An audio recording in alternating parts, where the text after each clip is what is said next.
సంతోషమే ప్రతిక్షణము ఇక సంతోషం ప్రతిక్షణం మానిపల్లి జ్యువెలర్స్. రామ్ గోపాల్ మనం అంత చూసినాం. వీళ్ళు సినిమాలు తీస్తే తప్పులా, వీళ్ళేం సినిమా తీసినప్పుడు వివేకం అని వీళ్ళు సినిమా తీస్తే తప్పులా? వీళ్ళు ఏం చేసినా వీళ్ళు ఐటీడీపీ ద్వారా ఇష్టం వచ్చినట్టుగా వీళ్ళని రన్ చేసినా నష్టంలా, తప్పులా. వీళ్ళు ఎవరి మీద ఏ రకమైన మాట్లాడినా తప్పులా. రామ్ గోపాల్ వర్మ చేసిన సినిమాకు సెన్సార్ బోర్డు అప్రూవల్ ఉంది. సెన్సార్ బోర్డుకు పోయింది, సెన్సార్ బోర్డు అప్రూవల్ వచ్చింది. అప్రూవల్ వచ్చినాకనే ఆయన రిలీజ్ చేసినాడు. సో మళ్ళీ ఆయన సెన్సార్ బోర్డు అప్రూవల్ వచ్చిన తర్వాత నువ్వు రిలీజ్ చేసిన సినిమాకులో ఆయన సినిమా తీయడం తప్పు అన్నట్టుగా నువ్వు ఆయన మీద కేసులు పెడితే, ఆయన నువ్వు పిలిపించే కార్యక్రమం చేస్తూ ఉంటే, ఆయన నువ్వు అరెస్ట్ చేయాలని ప్రయత్నం చేస్తూ ఉంటే ఇల్లీగల్ డిటెన్షన్ కాదా ఇది? సెన్సార్ బోర్డులు ఎందుకు ఉన్నాయి? సెన్సార్ బోర్డు అప్రూవల్ వచ్చిన తర్వాత నువ్వు చేస్తూ ఉండేది ఏంది? మళ్ళీ ఫిలిం ప్రమోషన్ అంటావు.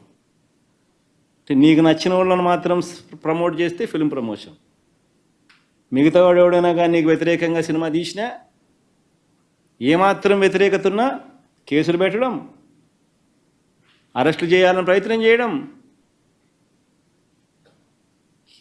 ఇది రాష్ట్రంలో జరుగుతూ ఉన్న పరిస్థితి.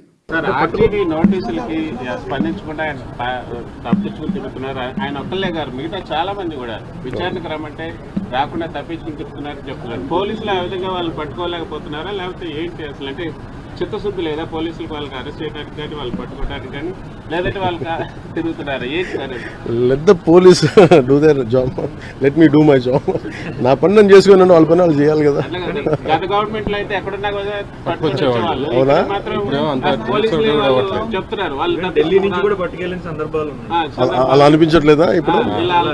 అంటే మీకు ఇప్పుడు చంద్రబాబు గారి మీద నందిగామలో దాడి చేసిన వాళ్ళు సింపుల్ గా కోర్టుకు వెళ్ళి వచ్చి మేము బయటకు వచ్చేసామని చెప్పి కాలర్ ఎగరేసుకునేటువంటి పరిస్థితి కనిపిస్తా ఉంది. సో ఎట్లా అంటే నేను ఒకటి లా అండ్ ఆర్డర్ హోమ్ నేను చేయట్లేదు. సో మీరు ఇది అడగాల్సింది మీరు ముఖ్యమంత్రి గారిని అడగాలి. కూటమి ప్రభుత్వం కాబట్టి కరెక్టే. అలాగే ఇప్పుడు నేను పంచాయతీరాజ్ గురించి అడిగితే నేను చెప్పగలను. కొన్ని ఇది మా ఇంటర్నల్ గా ఏం జరుగుతుందో ఒకసారి మీరు చెప్పిన అన్ని ఖచ్చితంగా నేనే దాన్ని తప్పించుకోవట్లేదు కదా, కానీ ఒక మాట చెప్పేటప్పుడు కొంచెం బాధ్యతగా చెప్పాలంటే. సో మీరు మా మీడియా మిత్రులు అడిగారు ఢిల్లీలో, ఇవన్నీ నేను ముఖ్యమంత్రి గారి దృష్టికిను హోంమంత్రి గారి దృష్టికి తీసుకెళ్తాను. ఏం చెప్పంటారు చెప్పండి, మీ మాటకు నేను తీసుకెళ్తాను. అంటే మిమ్మల్ని అంత ఇబ్బంది పెట్టినప్పుడు, అంత ధైర్యంగా ఆంధ్ర పోలీసు ఉన్నప్పుడు ఈరోజు ఆంధ్ర పోలీసు ఎందుకు తట్టుపాయిస్తున్నారు అడగాలి కదా, ఖచ్చితంగా అడుగుతాను.